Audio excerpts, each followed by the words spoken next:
Hi, everyone. I'm David Kessler, and this is a number of my groups on right now. And we're in Tender Hearts. We're in Facebook. This Facebook, if you're watching it through here, was started after COVID to really help us connect virtually in a time where we were all feeling so isolated. And there have been so many wonderful guests who have joined us to volunteer their time. And today, another wonderful guest that I'm really excited about and have been trying to get for a long time.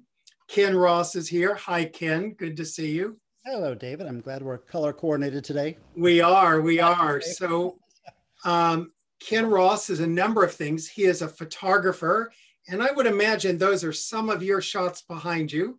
They are indeed. We've got India, Papua New Guinea, Japan. Where else back there? New Zealand, I see, Cambodia, a few places. I'll get into that. And Ken, besides being an amazing photographer, is also the son of Elisabeth Kübler-Ross and the head of the Elisabeth Kübler-Ross Foundation. So we have a lot to talk about today, just in terms of your portraits, your photographs. One of my wonderful memories I have, and it's too bad it was like before cameras and cell phone days. I remember getting ready to get on a flight to see your mother and being at LAX, the airport, and here's this gigantic photograph of yours on the wall. And I was so excited to see it, but my excitement was only topped by your mother's excitement to Right. hear that your photograph was there. He was my biggest fan. So a very talented, extraordinary photographer. So Ken, why don't you just start by telling us a bit about you, about your mother. I have lots of questions, lots to talk about, but let's just begin with you. Well, how many days do we have? I know. Not me. So, but my mom is it's interesting because, at heart, as you know, she was basically like a Swiss hillbilly, right? It's like Green Acres. I mean, she was this like Swiss girl from the countryside brought into America, and she was kind of lost, but, she wasn't going to change her ways. So, she was always very headstrong, and she really didn't like that word no. That was like not a good word for my mom. So I grew up with a mom who basically had no rules right in the house. As long as you were polite, went to school, got decent grades, you could basically do anything. I could have parties with 300 people.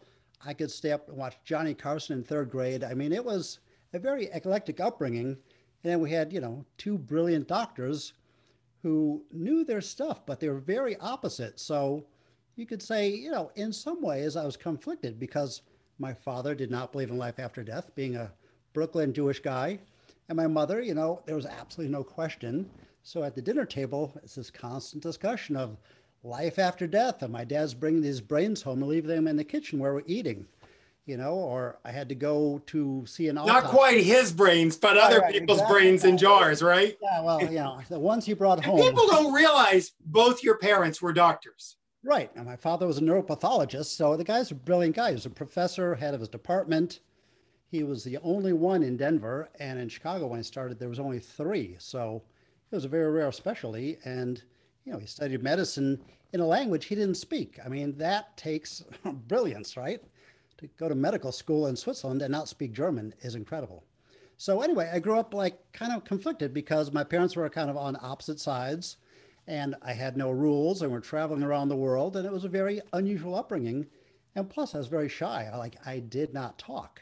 So imagine that with a famous mother, so you go to school and your mom's on the cover of Playboy or National Enquirer, it's very embarrassing and it's pushing you into your non-comfortable zone.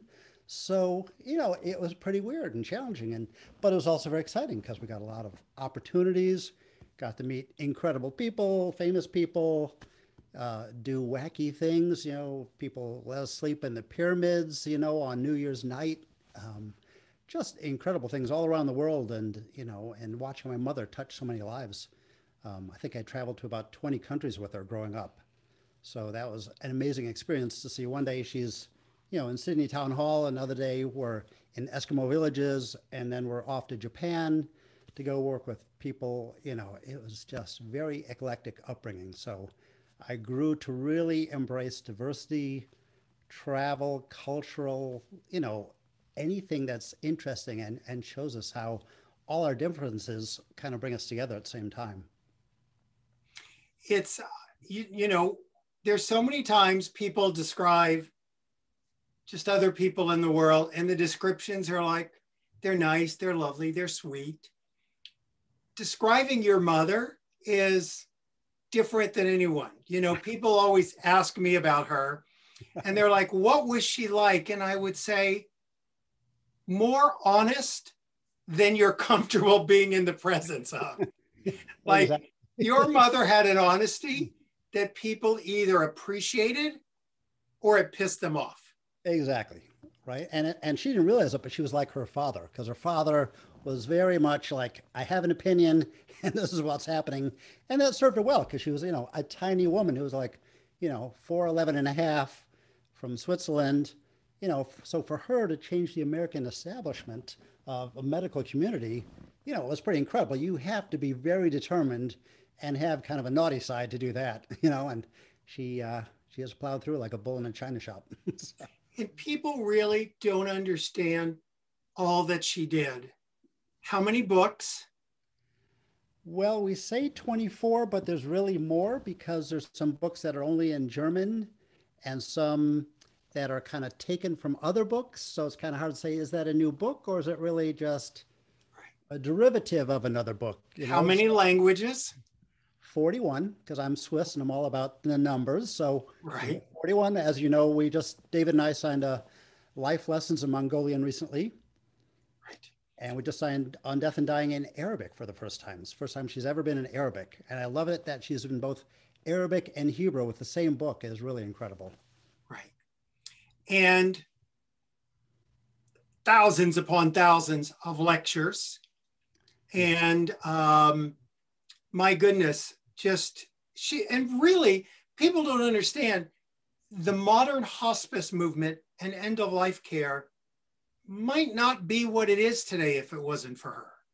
That she was a pioneer in that. Right. And, you know, it probably would have happened, but it may have taken another 10 or 15 years. So, and my mother did not like waiting. So she was going to get it out there. And now is one of her favorite words. So. And I explain to people so many times that, you know, when we talk about Betty Ford, like, I don't think they understand the time that she was living in the 60s, that it's the way Betty Ford brought addiction out of the darkness, mm-hmm. that Michael Landon brought cancer and so many other people talking about it. Death wasn't talked about, and your mother really brought it out into the open in the 60s. Right. Some people had tried before. A lot of people don't realize there's other books about death and dying. So I just happen to have, you know, I don't know if you know this book. This was like the death and dying of the 1950s, right? So, you know, Herman Feifel did a great job, but, you know, it made some waves in academic world, but not really with the public. And then again, 1965, we have this book. Very important book. Talks about death and dying, talks about dying in America is a horrible thing. Came out, you know, 4 years before On Death and Dying, but still, it just didn't connect with the public. So what my mother had, which is strange because, you know, here's this woman from Switzerland with this heavy accent, something about the way she communicated and connected with people, you know, it just blew up. Between her book and the Life magazine article, you know, she was everywhere, and the phone's ringing. We got a second line, put a secretary in the house, a second secretary. You know, the mails got bigger and bigger. They started delivering twice a day. And yeah, but it was like, you know, nobody talked about death and dying. It was just taboo. And I think I read a statistic that 93% of doctors did not tell their patients that they had cancer. You know, oh, I see a spot on the x-ray. We're going to look into it more. We're going to do some more tests. You know, they didn't even tell them if they're getting a mastectomy, they didn't tell them that was going to happen. They'd have them sign a release and then they'd wake up with no breast. I mean, the amount of disconnect with patients was just horrifying. So, you know, my mother was disgusted and she wasn't going to have it. And that's the kind of things that, you know, so many people hear things and go, oh, that's awful.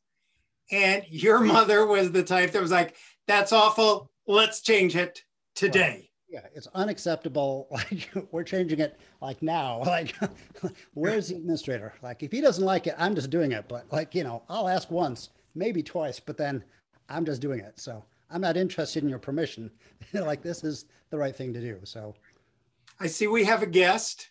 One of your cats has appeared. oh yes, Hopefully one of my dogs doesn't, my dog doesn't come and chase it, but right. um, I got several locked up, so they'll behave. okay. So, and with all your mother did, how she really changed the world in so many ways, we want to reduce her to 5 words. Yes. So you want to talk maybe about those 5 words? Those I know you even got slides for us too. Yes, I have slides for us today. Let me share a little presentation. See if it cooperates today. Can you see that, David? I can't, not yet. Okay, let's try that. Boom, there we go. Now I just think you got to get it on the slideshow and we'll be good. There we go. There we go. Wow, great. So just briefly, so on death and dying, you know, people define it, as you know, David, by the 5 stages. But that made my mother insane because she said the book is not about the stages. The book is about patience. It's about reversing the dehumanization of medical care.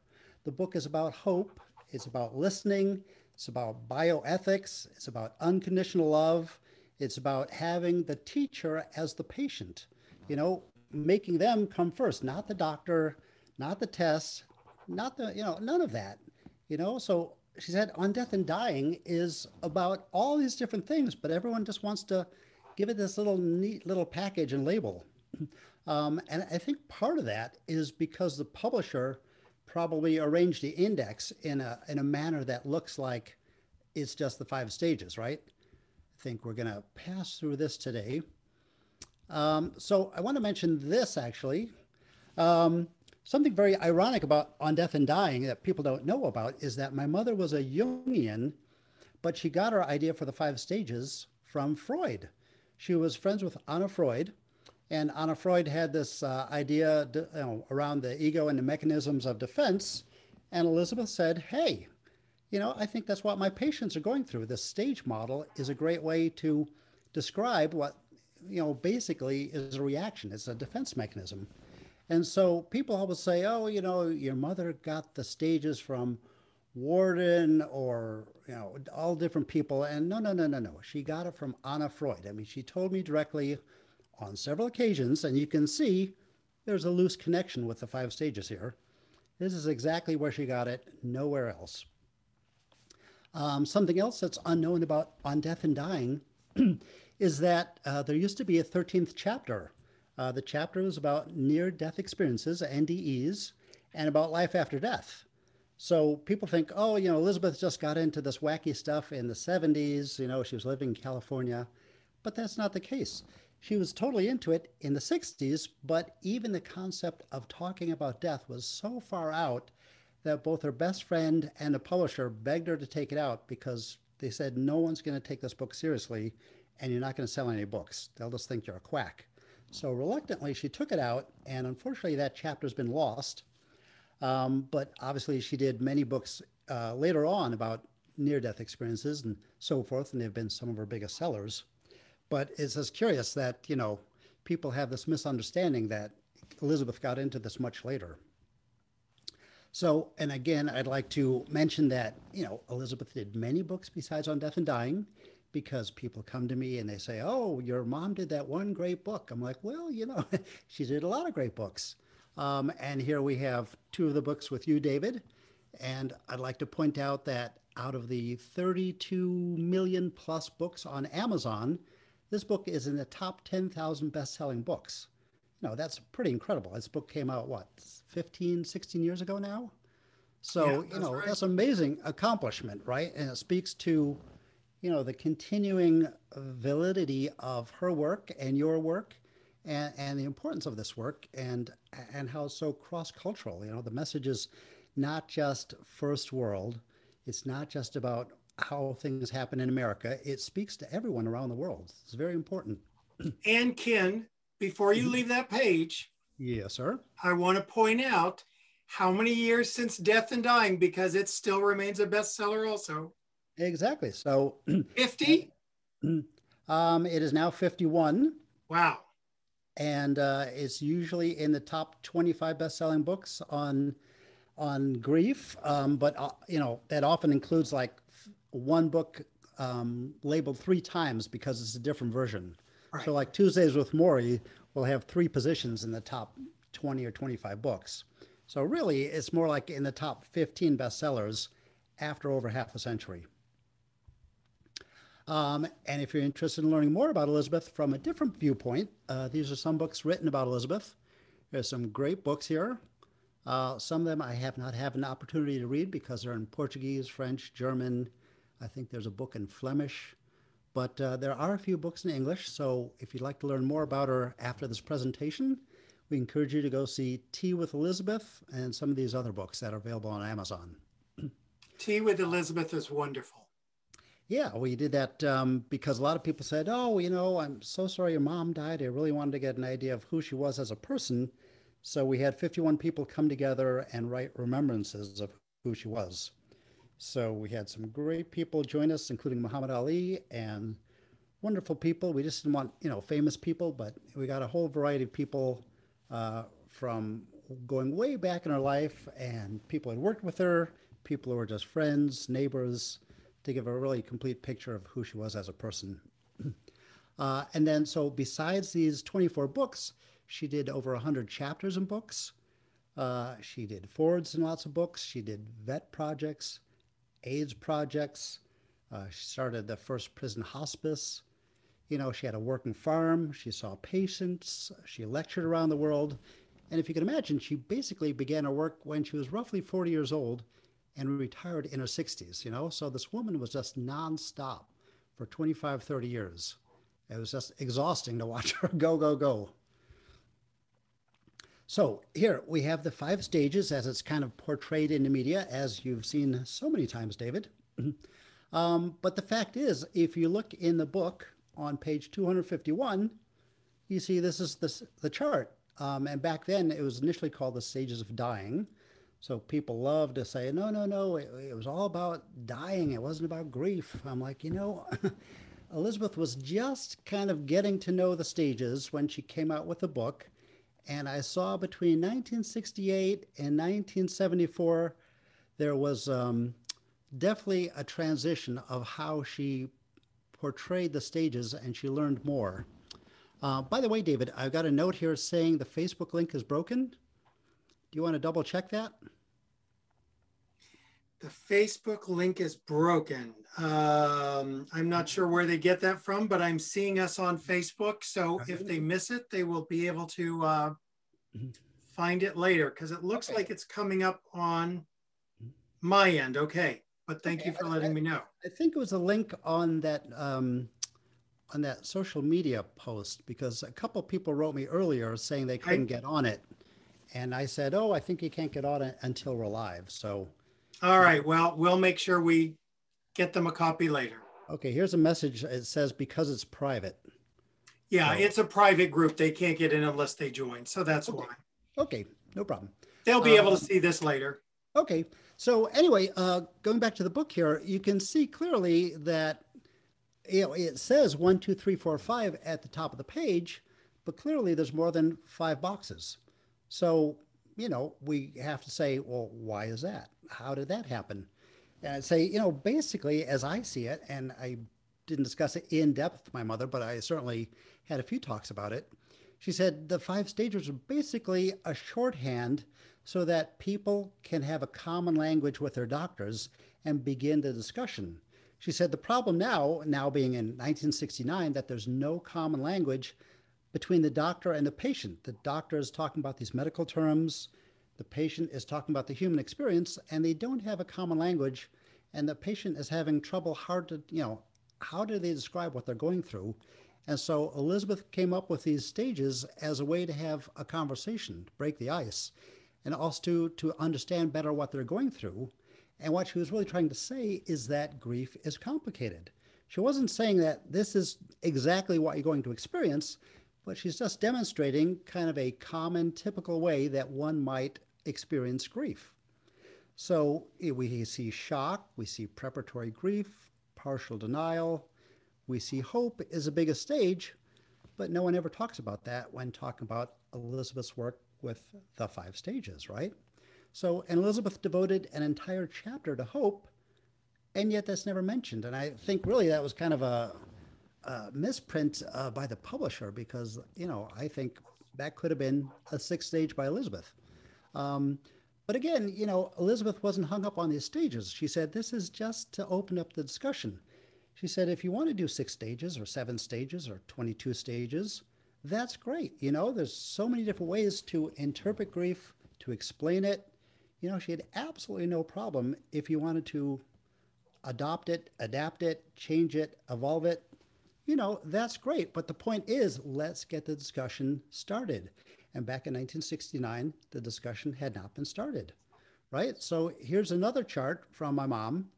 And it talks about hope and, it talks about different things. And you see it, it's a circle because, as Elisabeth said, quite often, it's not a linear experience, right?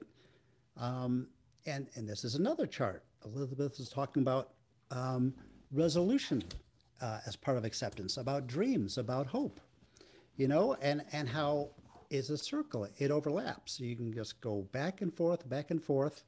But, people, especially in Western culture and in America, they want these simple answers, right?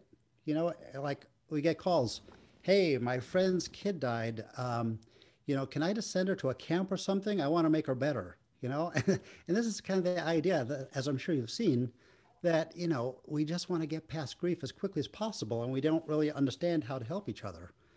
And, it's not a quick process. It's not a linear process. So here's a quote I'd like to point out from On Death and Dying. This is on page 291 of the electronic version. Just as a patient goes through a stage of anger, the immediate family will experience the same emotional reaction. And then on the same page, the family will go through a phase of preparatory grief, just as a dying person. So here you see she's just beginning to realize that, hey, this is not just for the patient, it's for other people. In her second book, right, here she's talking about the 5 stages associated with the loss of sight, right, a defense mechanism. And here she's saying, do not necessarily follow a classical pattern. Most of my patients have exhibited 2 or 3 stages simultaneously, right? This is in 1974 she's talking about this. So, but the thing is, what happened after that is my mom basically went on strike and didn't want to talk about the stages again, right? She got sick of it. She's like, let's stop talking about the stages. My work is about so much more. And she basically, if you saw her give a lecture, she did not talk about the stages. So what happens after a couple of decades, society kind of ran with this and kind of made up things, got stuck on it. And, my mom got frustrated. And so when you came along, you had this idea saying, hey, your stages have been really misrepresented. People don't understand them. They don't understand your intentions. Yeah, let me tell you, and that wasn't one conversation. Oh, yeah.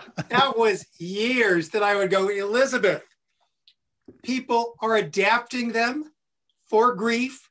And by the way, very poorly. Yes, exactly. And I said, at some point, it would be great for people to hear again from you, because I think you're the only one who will be able to clear it up. Right. So, let's see, 25, 35. So, it was like, 35 years she didn't talk about the stages when everyone else is saying, that's all Elisabeth contributed or talked about. I'm like, no, she didn't talk about them for over 3 decades. Like, you're the one obsessed with the stages, not Elisabeth. So I just found it, humorous when I hear this. Like, Elisabeth was so obsessed with the stages. I'm like, no, quite the opposite. So when you came along, I was like, this is great because this guy totally gets it. I would love to see David and Elisabeth do a book together and return to this thing that she's been avoiding. And so it was really a blessing when you came along and did this book to further explain the stages. So we really appreciate what you've done for that. And that was the book on grief and grieving that we were able to do that revisit. So yeah, very important book, and really kind of outlined things, straightened out misconceptions, and you did a great job, and we're definitely very grateful for that.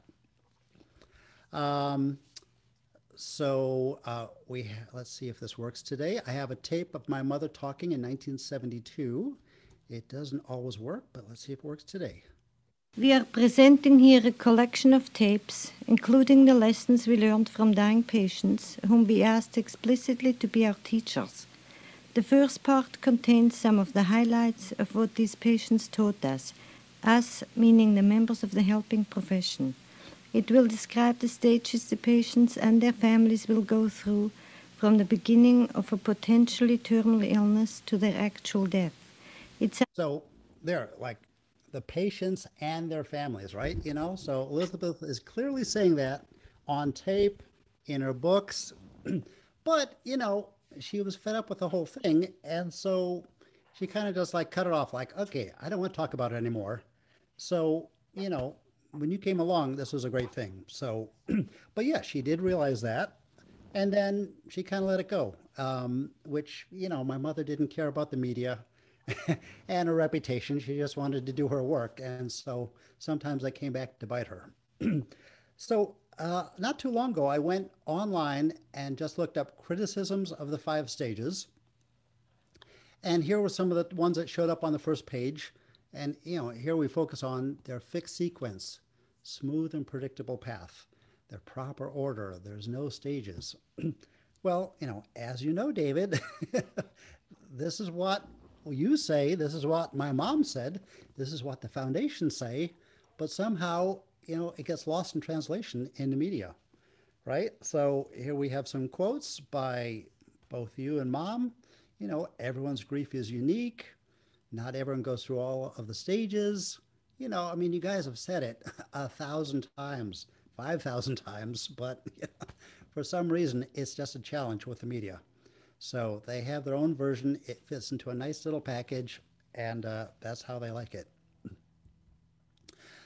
So since the stages have come out, is one thing I find really fascinating is that really in the last 10 years it's really been picked up by popular media. So here's just a list of 60 of over 100 musicians who've written songs or albums about the stages or my mother, right? And there's even a couple bands named after my mother. There's 2 bands, I think, in Scotland and Sweden named Kübler-Ross. So, these stages, as you know, have taken hold of not only culture, but popular media, entertainment. They're on greeting cards. They're in TV shows. Everywhere you go, that's how they describe grief, which is great in some ways, but it's kind of harmful in other ways because it kind of misrepresents the attention that, both you and my mother are trying to clarify for the public, and then the 5 stages have gotten more complicated, of course, because then it's become the Kübler-Ross grief cycle. It's become the Kübler-Ross change curve. Hundreds of companies are using the Kübler-Ross change curve to train their workers to deal with change and loss. So, and again, it's ironic because recently the BBC just did a story about the 5 stages, and they called it The Rise and Fall of the 5 Stages. But in the same article, they say, oh, and by the way, we use the 5 stages to train our workers. So how can you say like the stages have been disproved and at the same time saying we use them to train our workers? It's completely nonsensical, right? I mean, it's crazy. So anyway, I think that more or less explains my position on the stages. Are you there, David? I'm right here with you. Okay. All right. So, I'm just going to add a few things to that, if I may. Please. First of all, it's a fascinating thing to me that, obviously I get hit a lot with people going, those stages were never adapted for grief. And I'm like, have you ever looked up on grief and grieving? Exactly. And by the way, did you ever read page 1? Yeah. Literally on page 1, it says, they're not linear. They're not a map for grief. Our grief is unique. They're overlapping. So it's interesting. There's, people have judgment before investigation. And so that's an interesting thing. The other thing I get, and I just would love to hear you speak on this about your mom. Sometimes people will go on Facebook or something or Instagram, they'll go, you and Elisabeth Kübler-Ross are just trying to neaten up our grief and get us to follow your rules. And I'm like, I never really thought of Elisabeth as neat or someone who wanted people to follow rules. In fact, yeah, kind of the opposite, right? Strongly so. Yeah, it's very ironic. I mean, so many things in Elizabeth's life are ironic. She was called the death and dying lady, but she was really the life and living lady, right? Right. She was about breaking rules, but then you hear things like that. So many ironies. It's just. And I will tell you, one of my favorite things I remember about the rule breaking woman is my children must have been about 9 or 10 years old. And your mother was in the hospital. And I went there to see her. I went up and she said, I thought the kids were with you. And I said, they're in the lobby, Elisabeth. And she goes, why aren't they here? And I go, because you have to be 14 to come up. And she was like, have I taught you nothing? Oh God, you're always coloring in the box. You really, with all your smarts, you couldn't find a way to sneak them up. And I felt like I'm not a good rule breaker in front of Elisabeth. Yeah, I can hear her with her Swiss accent. That's bullshit. Get them up here. Exactly. And of course, I'm like, I did get them up there. Yeah. The other thing, just so people get a feel of that frustration of getting reduced to 5 words, I would sometimes be visiting your mother and sitting there. And, you never knew who was coming in, whether it was a patient, a clinician, royalty, movie star. It could be anyone. Mm-hmm. And I sat there and, so many times clinicians would go, Elisabeth, let me give you the background on this case. I need your help. And we would sit there for 20 minutes, hearing all the background, like waiting for the question. And then the clinician would go, so Elisabeth, what stage are they in? And your mother would go, forget the stages. Right. Meet them where they are. Mm-hmm. I can remember her saying so much, meet them where they are. And I think that's gotten lost in our modern world that wants to give you 5 easy steps for everything. Right. And in a way, that's what she was doing. She was saying, hey, I'm going to create something that is easy to remember because we're dealing with patients. We're not dealing with psychiatrists or medical people. I want the common person on the street to remember this, but then it kind of came back in bitter, right? So, she made it easy and hyper simplified it, but, it was based on a larger model. She said, obviously, there's more than just 5 stages, but the 5 stages are kind of a shorthand for a very complex problem, but you can't, just whip that out when you have 5 minutes to see a patient.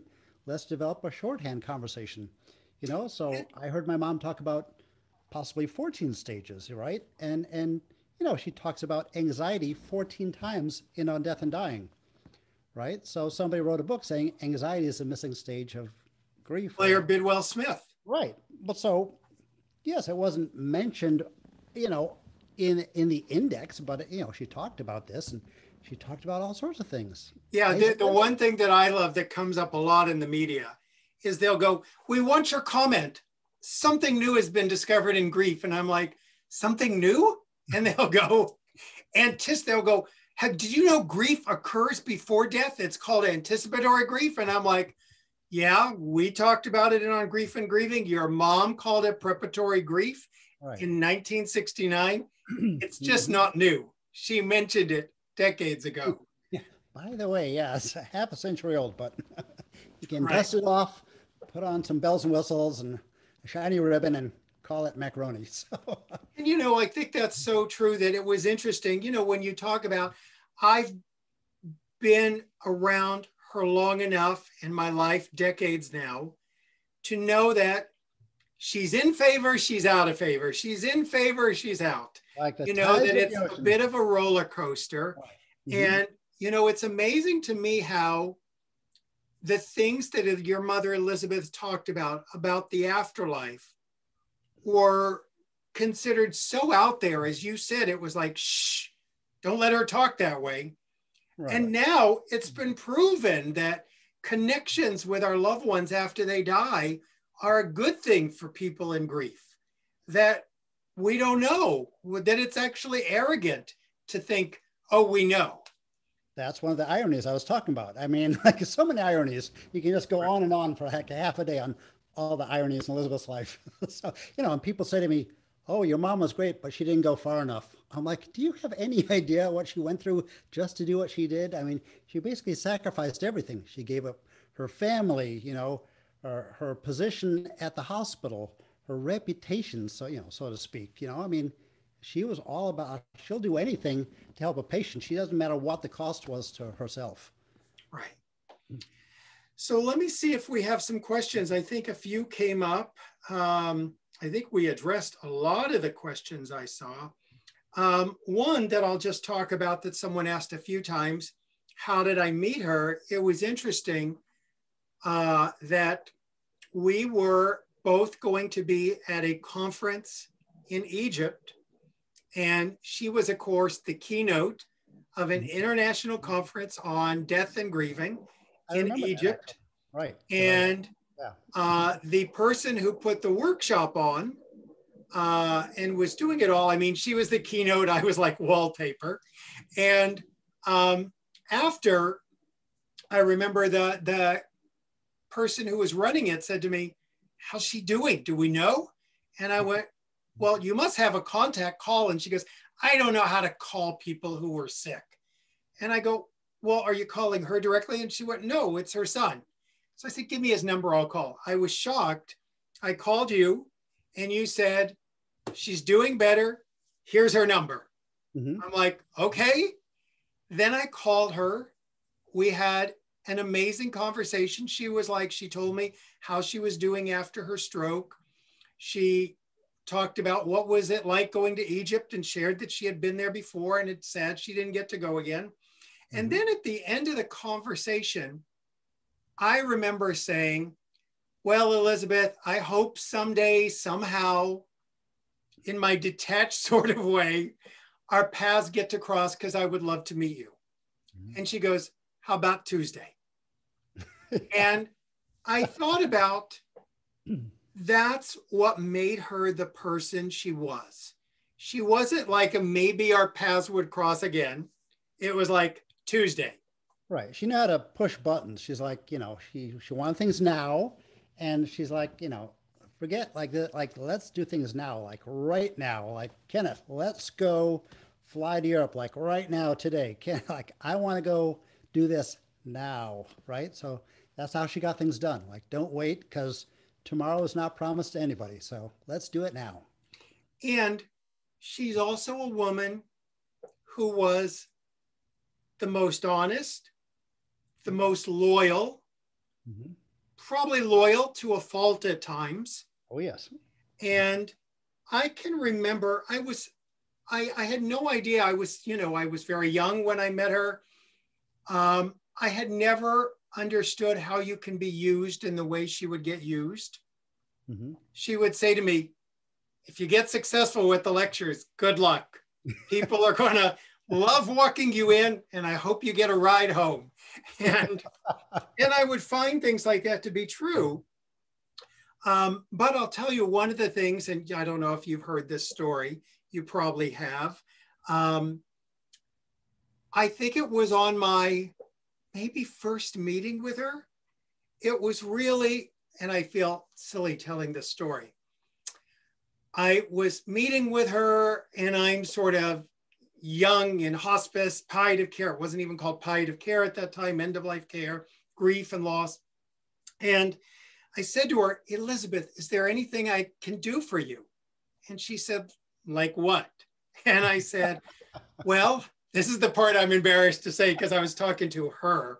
Mm-hmm. I said, I'm good with pain management, advanced directives, managing your pills. I could help organize them. Like I'm throwing all this at the person who discovered it. And she goes, well, I could really use my air conditioning filters changed. And I said, your filters for your air conditioner? And she goes, yeah, I bet they need changing. And I went, well, don't you have someone who does that? And she goes, you said, and I go, oh, well, sure. Where are they? And she goes, oh, I don't have them here. And you'd have to find the ladder. Right. And it was you'd have to go get them at the store. Right. And it was one of those moments I had to really stop and go, when I say I want to be of service to someone, do I really mean it? Mm-hmm. She actually needs her air conditioning filters changed more than an advanced directive in that moment, which she probably had, probably before all of us. Isn't that what she's asking for? So I changed the air filters. And of course, years later, she told me that was a test. She says, I wanted to know if you were phony baloney and just there to use me. That sounds like Elisabeth. Do you know the story about how she tested people on the farm? No. That was somewhat similar. And it's one of my favorite stories. I mean, just literally thousands. But, so people from around the world would go to Virginia and they're like coming to the Holy Grail there, they're dressed up in their suits and ties and they got their cards with 27 letters after their name.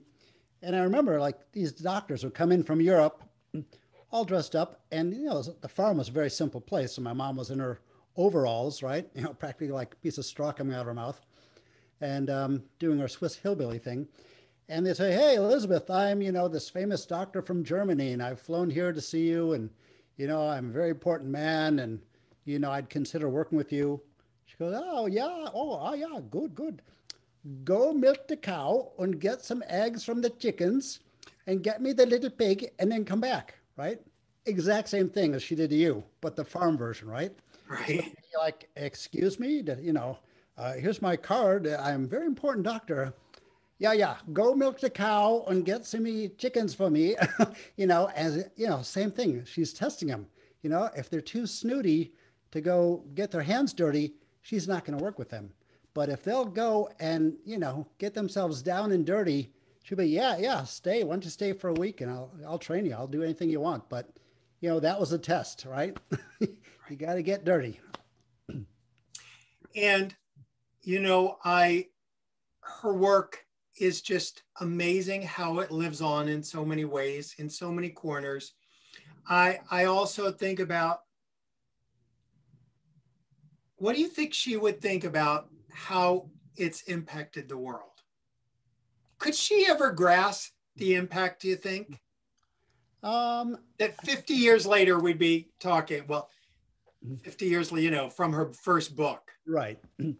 I talked to her a number of times at the end of her life because I took care of her the last 9 years of her life.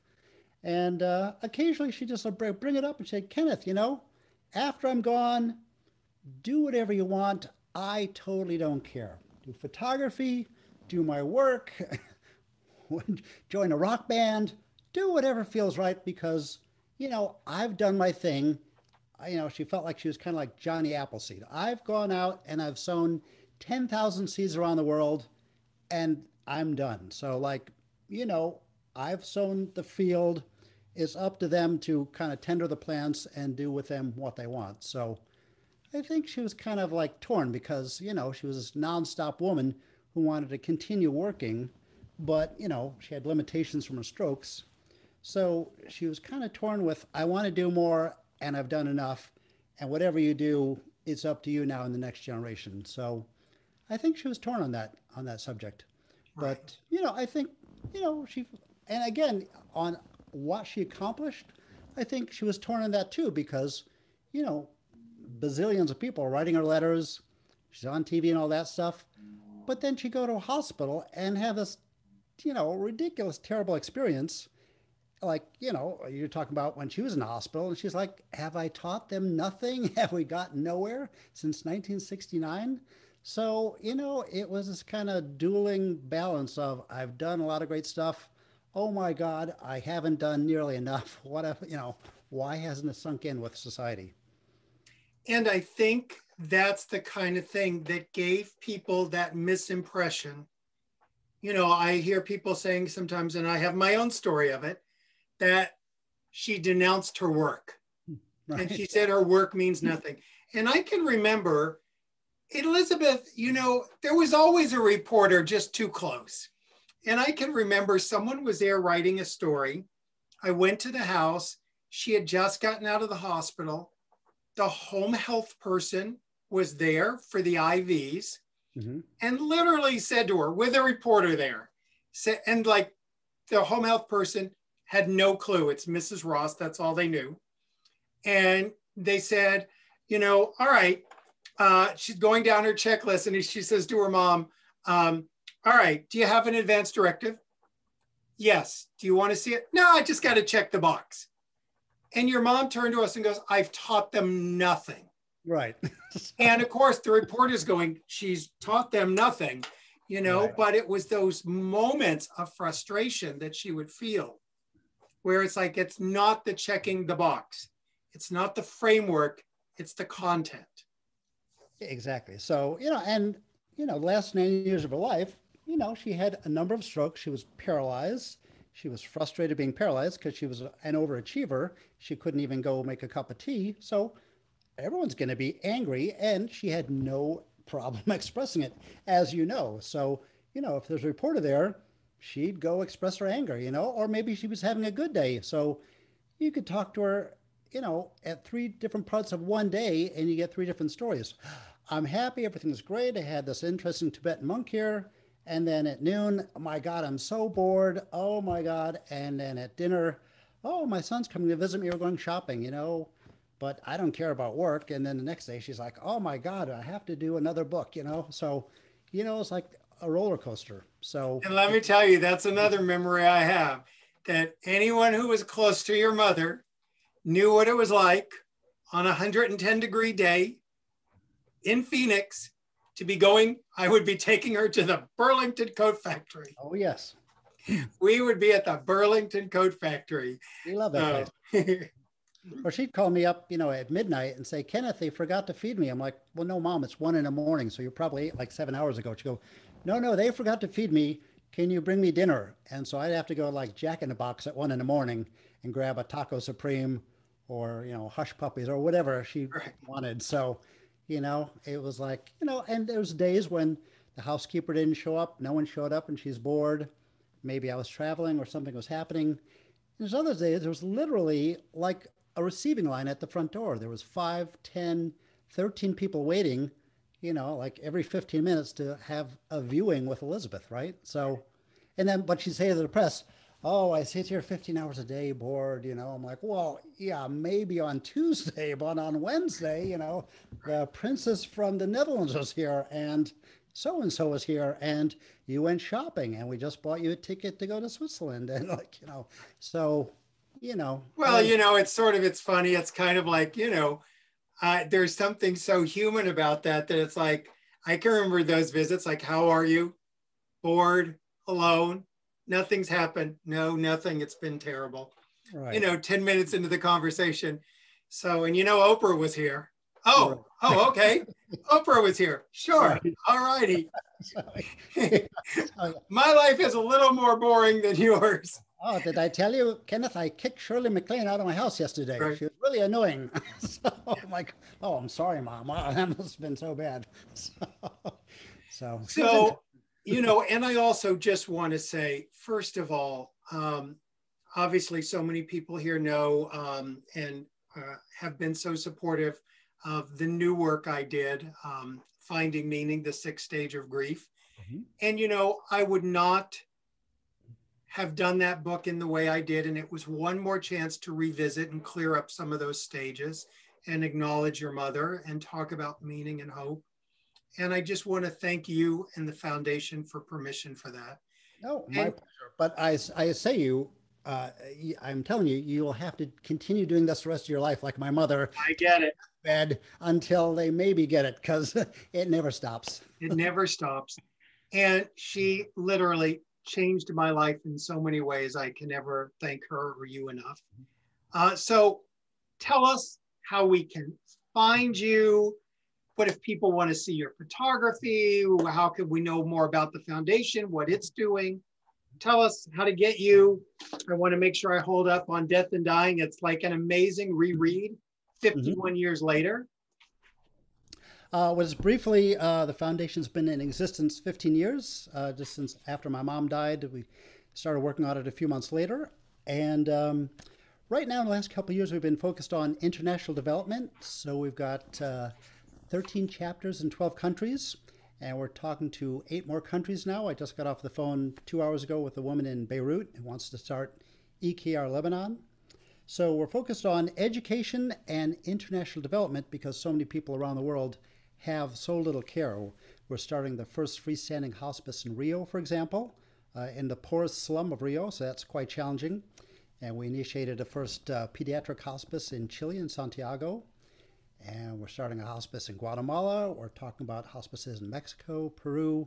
So we're just trying to continue Elisabeth's vision of end-of-life care, whether it's hospice, palliative care, or grief support, and whether it's to medical professionals or to the person in the street.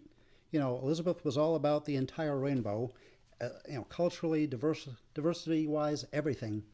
So the foundation continues that. And we have something like 15 websites, but the main website is ekrfoundation.org. And then you can also go to my website, which is kenrossphotography.com. And of course, we're on Instagram, Elisabeth Kübler-Ross Foundation, Elisabeth with an S. And again, I think we have pages in English, Spanish, Portuguese. I think we're working on a Japanese page, a Flemish page, a French page. We have those languages already in websites. And there's at least a dozen Facebook pages, LinkedIn. We do everything except TikTok and Snapchat. That's where we draw the line. But other than that, we have it all. Very good. Thank you so much, Ken. I'm going to stop our Facebook and say goodbye to our Facebook folks. And maybe we'll stay just a couple of more minutes in Tender Hearts if you can hold up for just a little bit longer. All right. Thank you so much for everyone joining us on Facebook. Please keep posting. Let us know when you're having a bad day, a good day. Support one another. We can't do this alone. And I love bringing people like Ken here to inform us and let us know, because I think the more you know about grief, the more we can heal together. So I will say goodbye now to our Facebook friends. Take care.